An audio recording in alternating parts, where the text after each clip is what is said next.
Hello, all you curious minds. Welcome to Deep Dive. Have you ever looked down at the ground beneath your feet and asked yourself, what this really? Just a giant piece of rock adrift in space? Or is it something else? Something more alive? This question might seem strange at first, but there's a truth that could forever change the way you see our planet. A truth that suggests the Earth might not just be a host for life, but a single, living entity itself. By the end of this video, you will understand how this strange idea transformed from a radical scientific hypothesis into the foundation of one of today's most important sciences. And more importantly, we'll ask the ultimate question, could this living entity also be conscious? But to get there, our journey must begin in a very unexpected place, the red planet, Mars. It was the 1960s. NASA had a monumental project, finding life on Mars. They were searching for a definitive way to know if anything was alive on that red, dusty world. For that, they sought the help of a British chemist and inventor named James Lovelock. NASA's question was simple: how can we recognize a living planet from a distance? Instead of looking for little green men, Lovelock proposed a revolutionary idea. He said, to find life, look at the planet itself. Look at its atmosphere. A dead planet, like Mars or Venus, is chemically boring and predictable. Its atmosphere is in a state of chemical equilibrium. The gases have reacted, settled down, and everything is calm. It's like a room that hasn't been touched in years, where dust has settled on everything. But Earth is a different story. Earth's atmosphere is a constant chemical chaos. A loud, disorderly party. Oxygen, an incredibly reactive gas, coexists with methane, a highly unstable gas. Normally, these two should react with each other and disappear almost instantly. It's like putting fire and gasoline next to each other and expecting nothing to happen. Lovelock concluded there could be only one explanation for this persistent disorder: life. Living organisms, from microscopic bacteria to vast forests, are constantly producing and consuming these gases, keeping the atmosphere in this dynamic state of disequilibrium. It was the signature of life, written across the entire sky. And this is where the main spark ignited. Lovelock had a sudden shift in perspective. While looking at Mars to find life, he suddenly saw the Earth as no one had before. He realized that life isn't just a passive passenger on a rock. Life and the planet are a single, unified system, working together to maintain the conditions suitable for survival. The idea was so grand and poetic that the famous novelist William Golding suggested Lovelock name it Gaia, after the Greek goddess of the earth. The Gaia Hypothesis was born. But this was just the beginning, because the world of science was not ready to accept such a bold idea. In its simplest form, the Gaia Hypothesis states that the Earth is a self-regulating system, just like our bodies. When you get hot, your body sweats to cool down. When you get cold, you shiver to generate heat. Your body automatically works to keep its internal temperature stable at around 37 degrees Celsius. This is called homeostasis. Gaia suggests the entire planet does the same thing. But how? Where is the evidence? The first and most powerful piece of evidence is the atmosphere itself. The oxygen level in the air we're breathing right now is stable at 21%. This is a magic number. If it were just a few percent lower, complex creatures like us couldn't get the energy we need to live. And if it were a few percent higher, say 25%, the world would become a literal inferno. The smallest lightning strike could set even damp forests ablaze, engulfing the planet in catastrophic fires. Gaia has set this oxygen thermostat at the perfect spot. Or consider the faint young sun paradox. Astronomers know that about 3 billion years ago, our sun was 25 to 30% dimmer than it is today. With that amount of energy, Earth should have been a giant frozen snowball. But all geological evidence tells us there were liquid oceans on Earth back then. So how did it not freeze? Conversely, now that the sun is much hotter, why hasn't the Earth boiled? The Gaia theory offers a beautiful answer. Life itself has been adjusting the planet's thermostat. When the sun was faint, living organisms produced more greenhouse gases like carbon dioxide to keep the planet warm. And as the sun grew hotter, new biological processes evolved to pull these gases out of the atmosphere, keeping the planet cool. It's a multi-billion-year dance between life and the planet. Even the salinity of the oceans tells a similar story. The salt level in the world's oceans has been stable at about 3.4% for hundreds of millions of years. This is the ideal level for cellular life. Any saltier, and life as we know it would cease to exist. Even though rivers are constantly dumping more salt into the oceans, something is removing the excess. Gaia proponents argue that biological processes, like the formation of lagoons by living organisms, play a key role in this regulation. These are just a few examples. The Gaian system works through feedback loops. One of the most beautiful examples is the claw hypothesis. It suggests that microscopic phytoplankton in the ocean produce a chemical called dimethylsulfide. This chemical enters the atmosphere and becomes the seed for cloud formation. More clouds mean more sunlight is reflected back into space, and the planet cools. Now, see the feedback. If the planet gets warmer, these phytoplankton become more active, more clouds are formed, and the planet cools down again. A natural, intelligent cooling system on a global scale. But the scientific world, especially evolutionary biologists, had a problem with this idea. The criticism was harsh and relentless. The first problem was teleology, or purposefulness. When you say Gaia regulates the planet for life, it sounds like you're giving it a goal, an intention. Science doesn't get along well with purpose. It looks for mechanism. But the killer blow came from evolutionary biologists like Richard Dawkins. They said, this doesn't square with Darwin's theory of evolution. Evolution works through natural selection, based on individual self-interest. Genes or organisms that are better at their own survival and reproduction are the ones that persist. There is no known mechanism in evolution for an organism to do something for the good of the entire planet, especially if it comes at a cost to itself.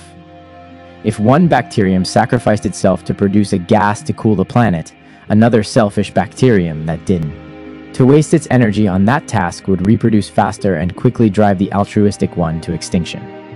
For Gaia to evolve through natural selection, you would need a population of competing planets. And we only have one Earth. These critiques were so powerful that it seemed the idea of Gaia was dead forever. A beautiful, poetic hypothesis, crushed under the weight of scientific logic. But this is where the story takes a fascinating turn. This is the moment Gaia is reborn from its own ashes, but this time, stronger and smarter. The solution came from a completely different field. Complex systems theory. This theory states that intricate order and coordination don't necessarily require a designer or a goal. Order can spontaneously emerge from chaos, from the simple interactions of a system's components. This is called self-organization. To make this concept simple, Lovelock created an incredibly clever computer model called Daisyworld. Imagine a planet inhabited by only two types of creatures, black daisies and white daisies. Both have the same ideal temperature for growth. Black daisies absorb sunlight and warm their surroundings. White daisies reflect sunlight and cool their surroundings. Now, imagine this planet's star, like our sun, is gradually getting hotter and hotter. At first, when the planet is cold, the black daisies have a slight advantage. By warming their environment, they get closer to their ideal temperature, so they grow more and spread across the planet. The spread of black daisies warms the entire planet. But as the star gets hotter, the planet's temperature rises above the ideal. Now, the white daisies have the advantage. By cooling their surroundings, they thrive and begin to multiply. The spread of white daisies in turn cools the entire planet. And the result? It's astonishing. Even though the star is constantly getting hotter, the planet's overall temperature remains stable for a very long time, close to the ideal temperature for the daisies. This model proved a crucial point. There was no purpose. There was no sacrifice or cooperation. Each daisy was acting in its own self-interest, growing where conditions were best for it. But the result of this selfish competition was a stable, self-regulating system on a planetary scale. Global homeostasis was an emergent property of local interactions. This was the answer to all the criticism. Gaia has no goal. Gaia isn't an organism that tries. Gaia is the mathematical and physical consequence of billions of living things, each just playing its own game of survival. This new understanding rescued the Gaia hypothesis from the world of pseudoscience and brought it into the scientific mainstream. Today, the core idea of Gaia, that Earth is a single self-regulating system, is the foundation of a field called Earth system science. So, we've established that scientifically, the Earth behaves like a living being, a physiological system that keeps itself alive. But now, we're going to take an even bigger, bolder step. Could this living being also be conscious? Does the Earth think? Does it feel? This question takes us out of hard science and into the realm of philosophy and cutting-edge ideas. When we say planetary consciousness, we're talking about two very different things. The first is our own collective consciousness as humans, an idea called the noosphere, or the sphere of mind. It suggests that with the rise of the internet and global communication, humanity is becoming a global brain. We, as the neurons of this brain, are reaching a collective self-awareness, understanding that we are all connected and share a common destiny. This is a powerful concept. But there's a more radical idea, the Gaian mind. This idea posits that the Gaian system itself, the entire collection of life and its environment, might possess its own form of intrinsic, non-human consciousness, a way of feeling and being that is unimaginable to us. To explore whether such a thing is even possible, let's look at a few analogies in nature. Consider mycelial networks. These are vast underground webs of fungi that connect the root systems of trees in a forest. They call it the Wood Wide Web. This network isn't just a pipeline for nutrients. It's an information network. A tree under attack by insects can send chemical warning signals through this network to other trees, allowing them to activate their defense systems. It's a decentralized, distributed intelligence operating at an ecosystem scale, a kind of subterranean brain for the forest. Or think about the great ocean and atmospheric currents. This isn't just moving water and air. This is the planet's circulatory and respiratory system, distributing energy and information across the globe and regulating temperature. So, we have information processing networks on a global scale.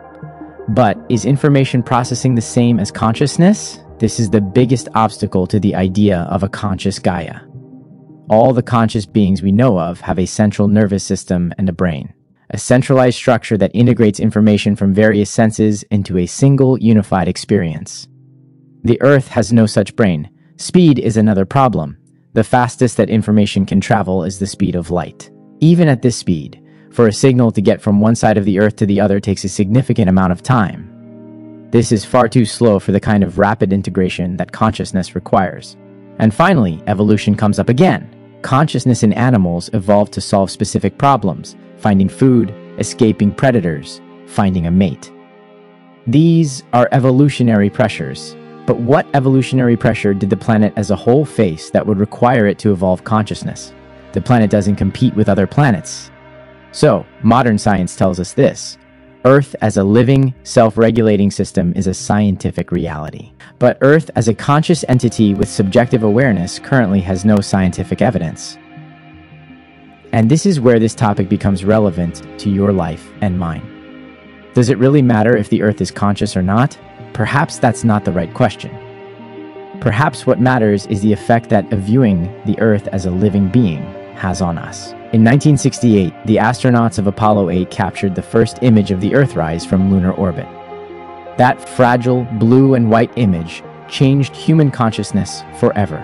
For the first time, we saw ourselves as a whole, on a single, lonely planet. In the era we now call the Anthropocene, the age where humanity has become the single greatest force of change on the planet, this shift in perspective is no longer a luxury. It's a necessity. Maybe Gaia isn't conscious in the classical sense, but what if we, humans, are Gaia's evolving nervous system? What if we are the part of this living system that is, for the very first time, becoming self-aware? This idea places an immense responsibility on our shoulders. We are no longer just inhabitants of this planet. We are the eyes, the ears, and the mind of Gaia. We are the part of the Earth that can see itself, understand itself, and decide its own future. The philosopher Alfred North Whitehead had a wonderful saying. He said the universe is not a collection of objects, but a community of subjects. Perhaps this is the right way to see the Earth. Not as a giant rock, not even as a single living organism, but as a community of trillions upon trillions, of lives woven together in an intricate and harmonious dance to create this magnificent whole. So the next time you look at the ground beneath your feet, remember, you are not walking on dead rock. You are part of a living, breathing, 3 billion-year-old system. A system that breathes, regulates, and endures. Maybe the Earth wasn't a conscious being that created us. Maybe the Earth is a living being that, through us, is right now, in the process of waking up. Thank you so much for joining me on this deep journey. If this video made you look at our home a little differently, I'd be grateful if you supported us with a like. And be sure to write in the comments, what do you think? Are we part of a living superorganism? I look forward to reading your thoughts. The Deep Dive team loves you all. Until the next video, stay curious.